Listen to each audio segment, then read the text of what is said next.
I'm Larry Ridley, and this is the NFL on EA Sports. The winding road to the Super Bowl continues here in the divisional round, where two teams look to take another step towards the Super Bowl. It's the Browns going up against the Jaguars. With that, let's get up to Everbank Field in Jacksonville. Here are Brandon Godden and Charles Davis. Well, Larry, with a sight of fans splashing in pools behind the end zone, we can only be in one place. That's Everbank Field in Jacksonville, Florida. Straight ahead, we punch the second of two tickets to the AFC title game, and we've got a great one in store between the Cleveland Browns and the Jacksonville Jaguars. And not a bad return here. He gets it out to the 25-yard line.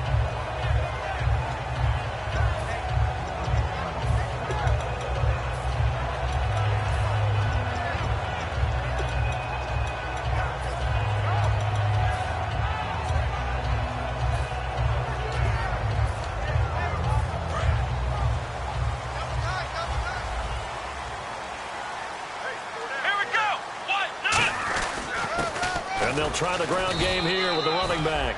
2 yards on the pickup there. It'll be 2nd and 8. Now look at the starting unit, and here's to you, Mr. Robinson. Oh, I like that one. Allen Robinson, I loved coming out of Penn State.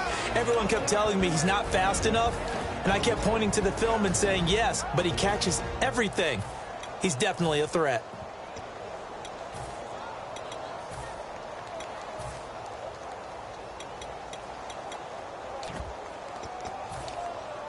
Let's see what the offense comes with here. 2nd and 8.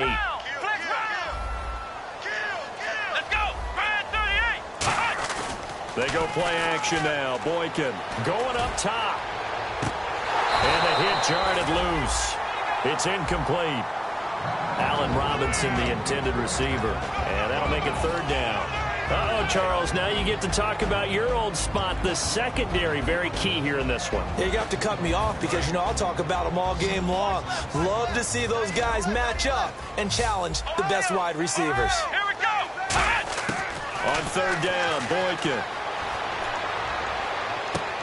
And that is intercepted. Or was it? Wait, they'll say no. No interception. He did not keep the feet in bounds, apparently. So that's just going to be an incompletion.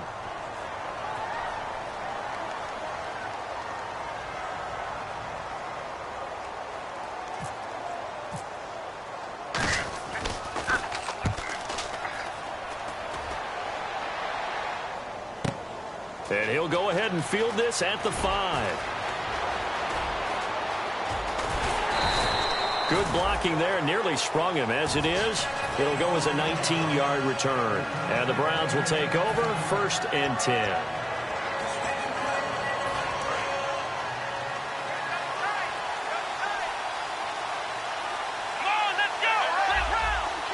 And the D-line pinching together must be expecting the run. They come out with one back and 3 tight ends.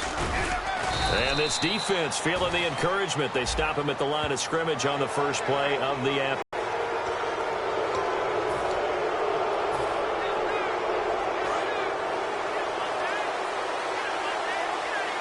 They'll come out in the pistol.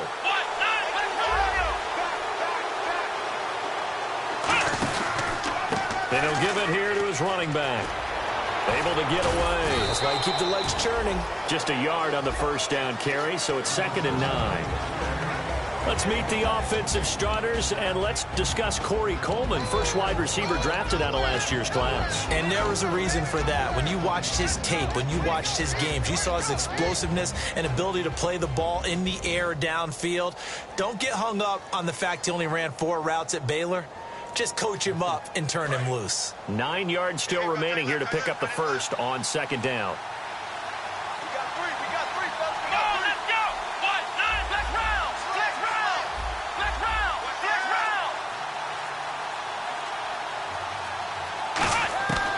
The gun. They'll look to throw.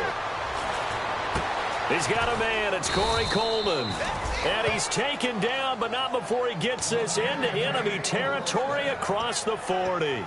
That was a nicely run slant route, and what the receiver's trying to do is make the defender think he's going upfield for a deeper route, and then breaks it off, usually after about 3 to 4 steps, and cuts towards the middle of the field. And now what he's trying to do is use his body to keep the defender away from the football and give the quarterback a really nice target. Here we go.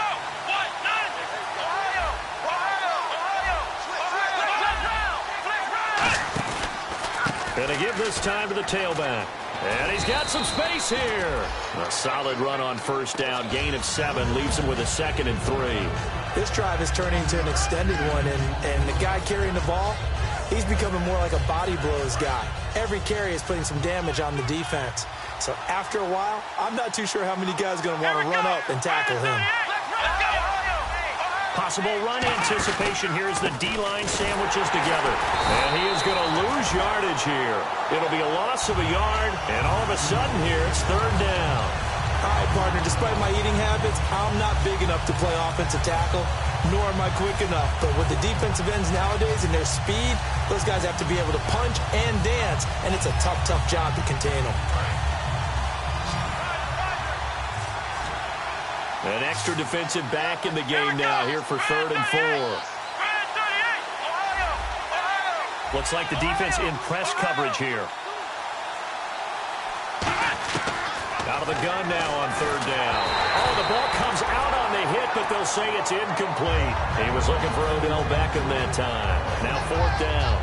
Putting pressure on the guy throwing the football is always good, but when you can couple that with contact on him that leads to an incompletion, as we just saw there, that's winning football.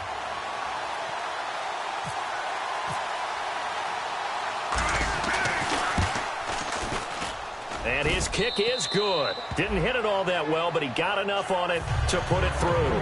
And the Browns are out to a 3-0 lead.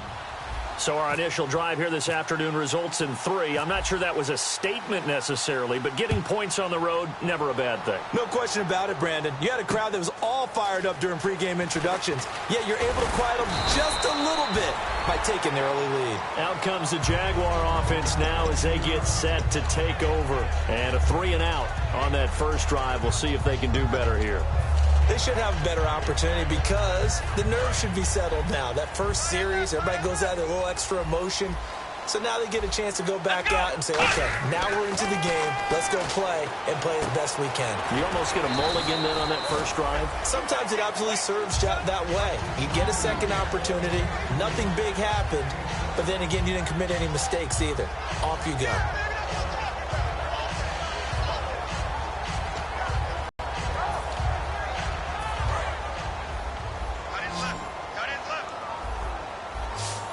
They'll come out in the pistol. Again, we'll see the pistol here. Boykin. And a quick throw here, that's complete. And he'll get it out near the 40 to the 39. 8 yards on the pickup there, and it moves the sticks.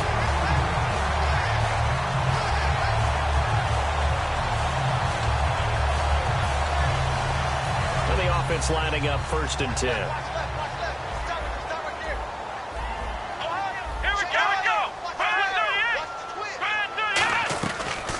They'll run it now out of the gun. And he stopped immediately there. No gain on the play. It'll be 2nd down. So nothing there. I don't know that that's all in the back, though. You got to look at blocking there, don't you? I would agree with that totally. At some point, they have to win at the point of attack. Instead, it was the defense getting it done again and holding them to no gain. On 2nd down, here's Boykin. Middle of the field, it's Robinson. And he'll get it out a couple yards shy of midfield at the 48.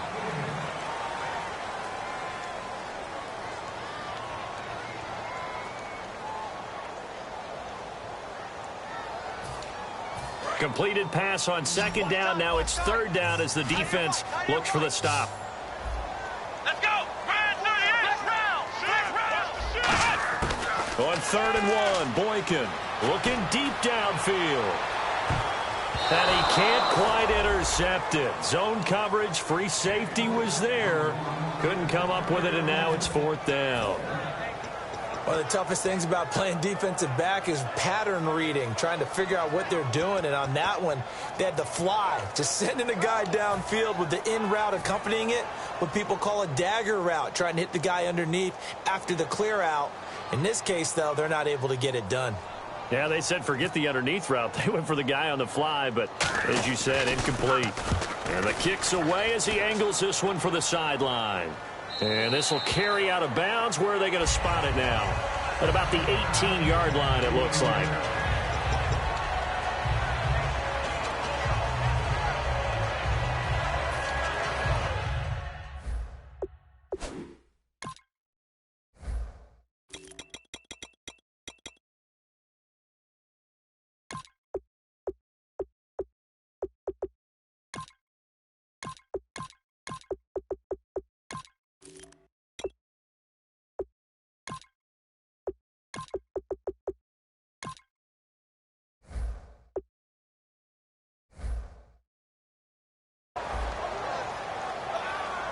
And now Cleveland geared up to take the field. And they're not going to play this conservative, I don't think. They had the field goal last time, and they're up, but they're looking to put a drive in the end zone. Oh, I agree with you totally. No one goes out on the field and says, all right, let's just settle for 3, except in certain situations, trying to ice a game, that sort of deal. Most of the time, it's end zone, and that's what you're thinking, and I believe that's exactly what they're thinking as they begin this one. Yeah, no quarterback ever goes out there saying, hey, let's get 3, right? Not one that I've ever met. Back to throw now on 2nd and 10. Nowhere to escape, and he goes down. Dante Fowler in there to get him. Sack number 14 for him on the year.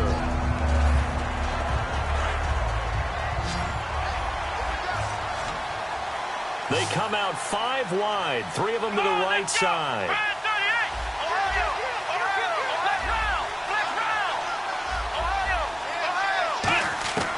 Now on 3rd and long, they'll look to throw.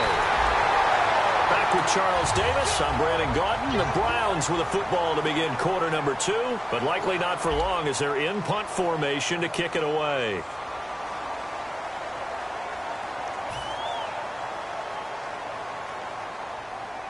Here's Brian Anger now as the drive goes backwards, so he's on to punt it away.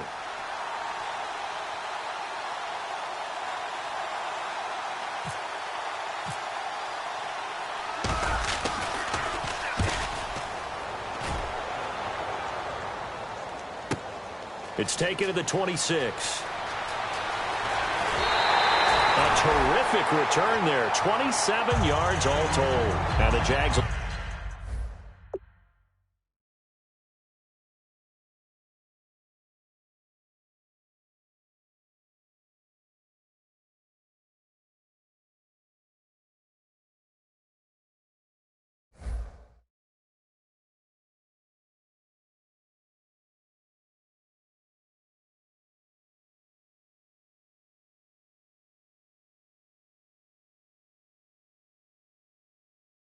have great field position to start this drive as they take over on the short side of the field.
One receiver left, two to the right. Come on, flex round.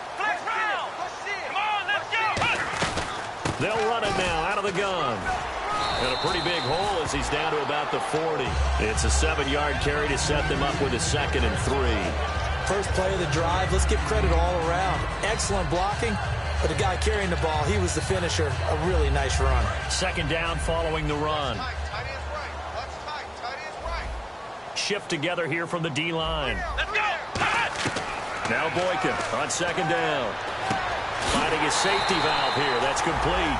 The gain of 4 that time as the drive continues. So many times you hear today's NFL described as a space game. Get your best players into space with the football in their hands. That's why sometimes you just swing it out to your runner, get him out in the flat, and let him have a chance to make people miss an open field. Boykin on 1st and 10. Nowhere to escape, and he goes down. He couldn't get rid of it. He takes a sack for a loss of 6 to bring up 2nd down.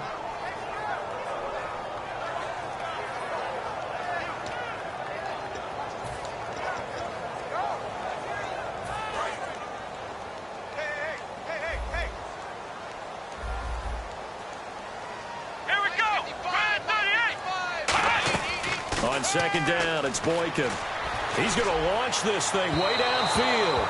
And they went for a big play through the air on 2nd down. Couldn't connect. Now it's 3rd. The best receivers we know always tease their quarterbacks that, hey, no matter what you do, you cannot overthrow me. Well, guess what? That's exactly what happened on that play. Normally, they time it up pretty well, but on that one, he just overshot him. Come on, let's go. 3rd and long for Boykin.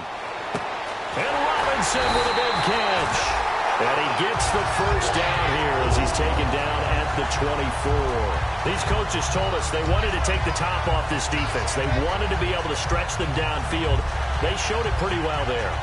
And they knew that if they were able to do that, it would open up everything else. But how did they truly get it done? Practice in the previous week, making sure they had a plan, fine-tuned before they put it into effect in the game. Another pistol look here. Come on, let's go. Now a play fake here on 1st down. And no escaping this time as he'll go down. They got him for a sack. Emmanuel Ogbah in there to drop him for his 5th sack of the year.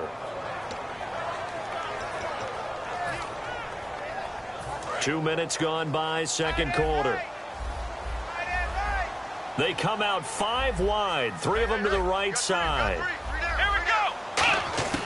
On 2nd down, here's Boykin. Throwing for his running back, and he's got him complete. And they'll be inside the 25 now at the 24. I know most of the time when the ball's in the air, you're thinking wide receiver, tight end, but running backs, they can be a big part of any passing offense nowadays.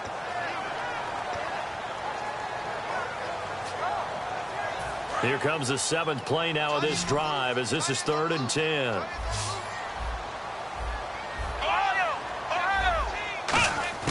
On 3rd down, Boykin.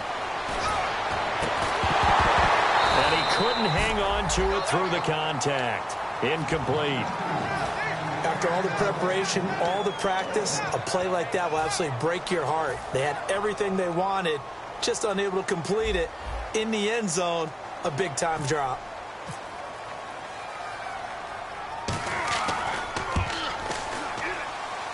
And his kick is right there. It's good, and that will tie us at 3-3.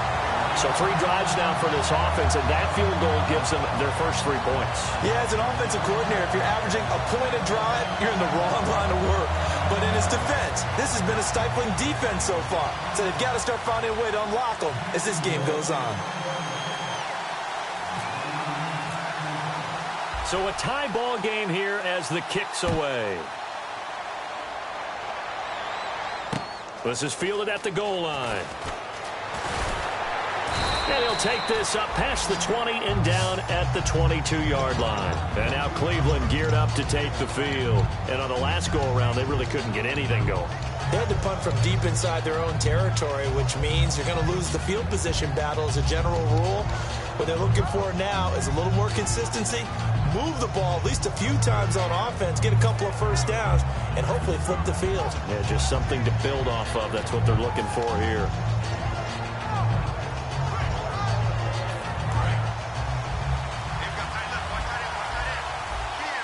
They slot Gronkowski outright. They'll need to get the play off quickly.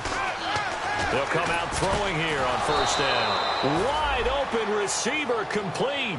It's a 10-yard pickup, and it moves the chain. Defenses count on catching the ball and not much run after the catch.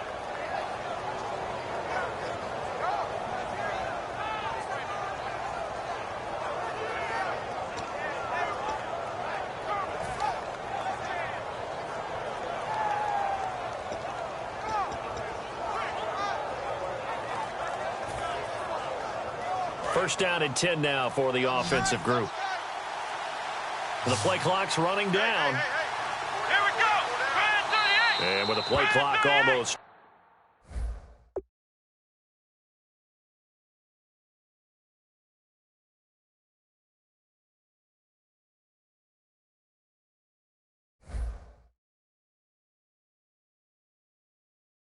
Hugh Jackson's going to call a timeout. They'll have 2 remaining as we step aside here in this second quarter.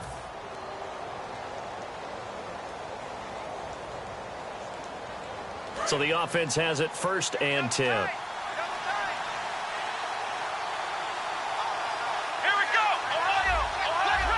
Let's go. And on the ground they go with the running back. And he will lose yardage here to the 31-yard line. It's a loss of a yard there, and now second down. And the offense there, the O-line, everybody really on offense, they were just manhandled at the point of attack. Yeah, you could pretty much call them all out, couldn't you? Almost by name, right? That was a very tough sequence for the offensive line. But how about that defensive front creating a new line of scrimmage and creating a lost yardage possibility? 2 minutes to play in a tightly contested first half. Back with more AFC playoff action after this timeout. Come on, let's go. They'll set up to throw. Coleman has it here, right? Completion, and it sets up a third down. When you see zone defense and you know you've got a drag route on as your primary call, you've got to be really careful as a passer about how far you let your guy go because he might wander into some tough coverage.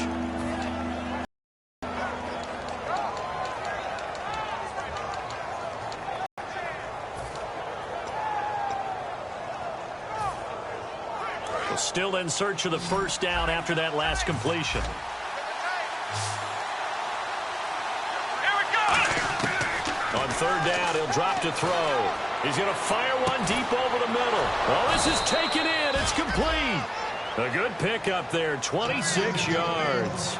And fits the exact right word. Over the middle, there's almost always traffic, so anytime you're a receiver in that area, you're not just focused on catching the football. You're wondering where the collision's going to come from, right? Because there's almost always someone there able to concentrate, catch it, and even added a little extra at the end with a short run. He's going to go up top. Got a man. It's caught inside the 10.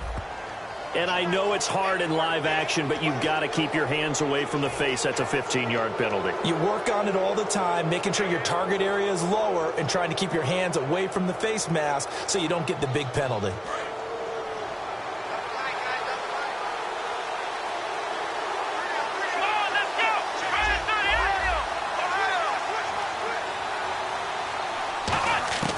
Now they'll throw here out of the gun. And that is, I think he caught it. He did, but they'll say out of bounds. It'll be incomplete. That was a difficult catch, and I admire the fact that he actually caught the football, worked so hard to get his feet down in bounds, tried to do the toe tap. My dad's an accomplished tap dancer. I'm not sure he would have gotten his feet in on that one. Is he really, by the way? That he is. How about that? What about young Davis? No, it did not. It did not cross. It didn't carry over. No, it stopped right there. They come out here in the eye. And they'll let the fullback try and take him home. Call it a gain of a yard as they get a little bit closer here. It's 3rd and goal. And now the Jags defense deciding to call a timeout. It's just their first, so they'll have 2 remaining here before we get to halftime.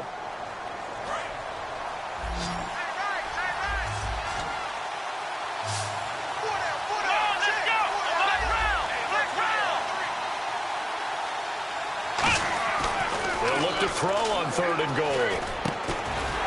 Oh, it's a touchdown if he holds on. Instead, it's 4th down. Just looking at it from a defensive perspective, when you break the huddle in the red zone, tight end is one of the guys you've got to key on because quarterbacks want the ball in their hands fast in this position, and they want to get it to someone. And in this case, he had the play. They just didn't complete it. And Murray's kick is up and good. And they will take the lead here in this battle of field goals at 6-3. So we're trading field goals here in the opening half. No breakthrough yet on the touchdown front. We've got a 6-3 game. And really, I like what I've seen from both of these defenses thus far. Both have been a little more aggressive than I expected. And I think that's reflected in what we see on the scoreboard, which is no touchdowns to this point. The Jaguars offense now heads back onto the field. And what do you think goes on here in this situation? If you got the football, you're trailing, you're back in your own territory with just a little time. Do you try something? You're thinking about jump-starting your team, right? You just mentioned it. They're down. They're trying to get back into the game. But you got to figure if something goes wrong, you may have put yourself in a spot where you may not be able to come back in the second half. Managing risk, this is a big decision here. And the offense moving quickly to the line. Now the rookie Boykin. Nowhere to go here. He lost the football. On plays like this where the ball comes free, it's often unusual for the team that lost it to get it back. Because this is a quarterback. The ball gets away from him. Everyone else is trying to execute what they're supposed to do on offense. They're usually looking in the other direction, downfield, or have moved away from him. In this case, though, a teammate is able to come up with the ball. So it's on to halftime in this AFC divisional round matchup as we are off to Orlando now to check in with Larry Ridley. He's standing by with our EA Sports halftime report. Larry? So both teams have their marching orders, and we'll get going again here in quarter number 3. Fielded about a yard deep. And a good effort on the return there. Gets them across the 30 to the 33-yard line. Here's the Browns offense now getting set to start off this third quarter. They have the lead. Now they'll be looking to extend that lead. And this is where I enjoy talking about one of my favorite subjects, tendency breakers, or counters as I also like to call them. You've done things in a certain way in the first half, and they've had the ability to see what you've done. They're going to make their adjustments. So guess what? You adjust yourself and try and stay ahead of the pace because you are looking for some separation in this ball game. The adjustment to the adjustment. Without a doubt. Show them one thing, hit them with something else. So the offense looking at a 2nd and 8.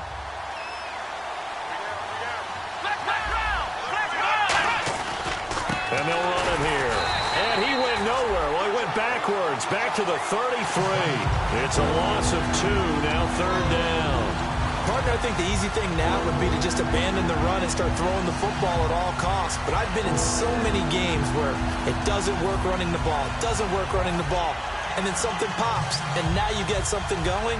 I'm not so sure to just abandon your game plan this early in the second half. So here we go now. An extra defensive back in there on 3rd and 10.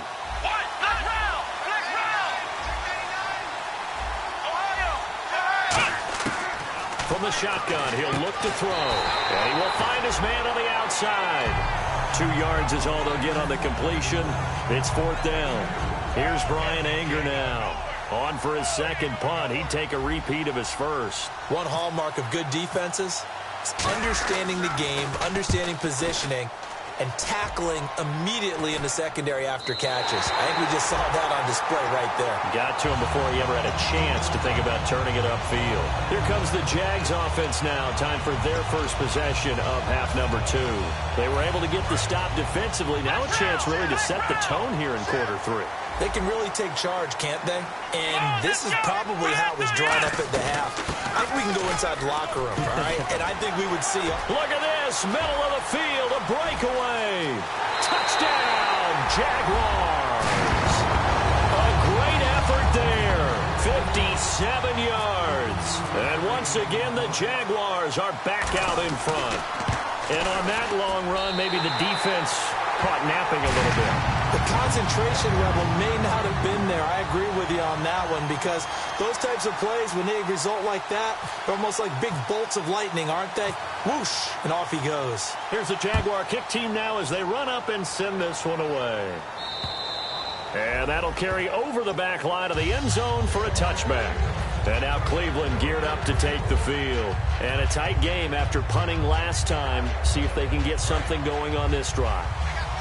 As they head to the field now, with the game this close, you got to feel there's a sense of urgency for them going on offense right now. But they have to do it without letting panic creep in and affect their play. The throw to the left side, caught by Coleman. Give him 9 there on the first down completion. And there, the man coverage not good enough, partner, and they're able to complete the pass. Excellent recognition of the man coverage, and they found the guy who could win downfield.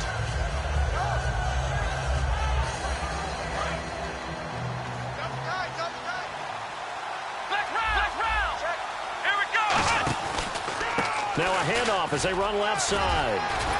And brought down, but not before reaching the 45-yard line. A nice pickup there of 11 yards, and it'll move the sticks. Well, so much for him being bottled up throughout the day. Finally finds a way to break through and get a really nice gain. The defense had felt great about what they had going. Now they've got to turn their attention to getting it back in that direction. Can they bottle him up again? Because I'd say after that run, confidence is pretty high for him. Now a play fake here on first down. And he's got his man on the out route. Just a yard on the catch there. It'll be 2nd and 9. Got to give credit where it's due. Really nice defense on that play. The pitch and catch was successful, but not any run after it. Again, we'll see the pistol here. Now a shotgun snap as they'll look to throw. He's got his tight end on the corner route. It's complete. And he takes this one down all the way near the 30. And the game just keeps evolving. Big guys running those corner routes, so difficult to cover. And now a first down following that long gain. Another pistol look here.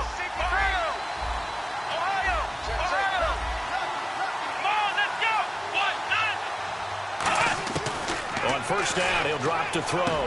He's going to flip one out here to his running back. And he'll go down at the 28. A gain of 4 on the play, and it'll make it 2nd down. And just in general, Charles, on a play like that, how tough is it for the defense to account for a running back essentially being a receiver downfield? It's very difficult, especially if the running back has skills like a receiver, and you're aware of that before the game even begins. So throughout your practice sessions, you're going to want to be aware of him. Where is he lining up? What can he do? What kind of damage can he do to us downfield? And who can match up with him without weakening our overall defense? You're exactly right. It's a tough task to match up to him. There's a good, nice, crisp run for a first down. I wonder if the defense might have been loosened up a little bit, maybe anticipating a pass instead of the run that they got.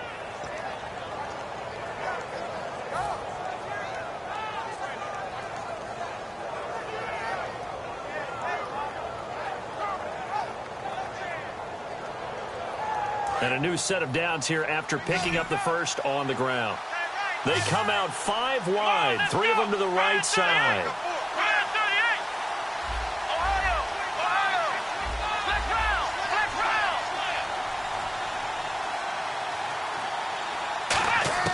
Back to throw now on first down.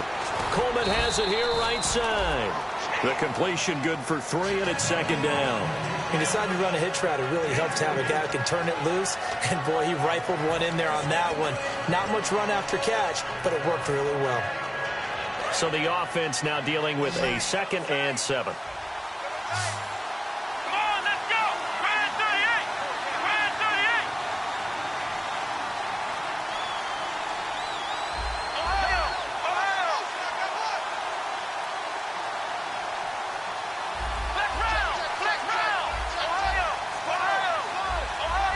Play clock winding down. They'll set up a throw.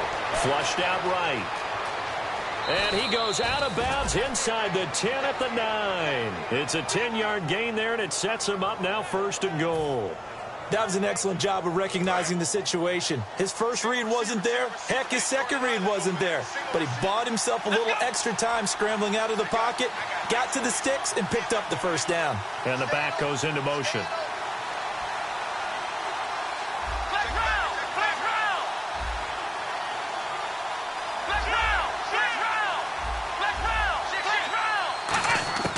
Now they'll throw here out of the gun. That's complete right around the 8.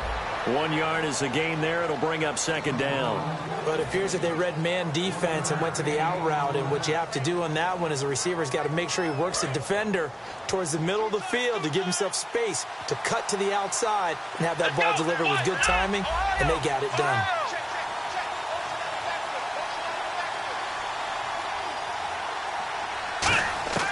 Out of the gun, they'll look to throw. Escaping the pressure right. And that's going to be caught for a Browns touchdown. Their big tight end. A 7-yard touchdown grab. And the Browns have retaken the lead.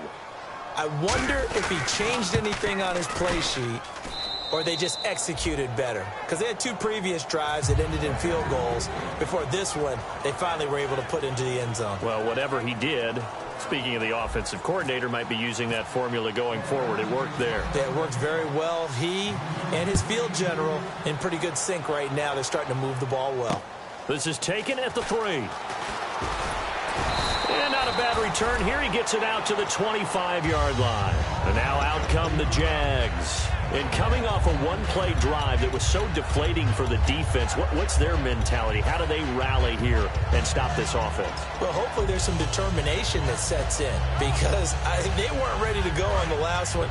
Give all the credit to the offensive guys for getting it done, but to allow a run of that length, that's just not being prepared. So now, are they determined? Are they ready to read their keys and make the proper plays? And we'll see how determined they are. Call it a gain of 3, and it'll be second down.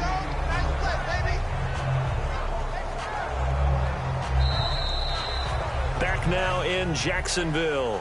It's been a very hotly contested game to this point. Just a field goal separating these two teams as we get set for the fourth quarter.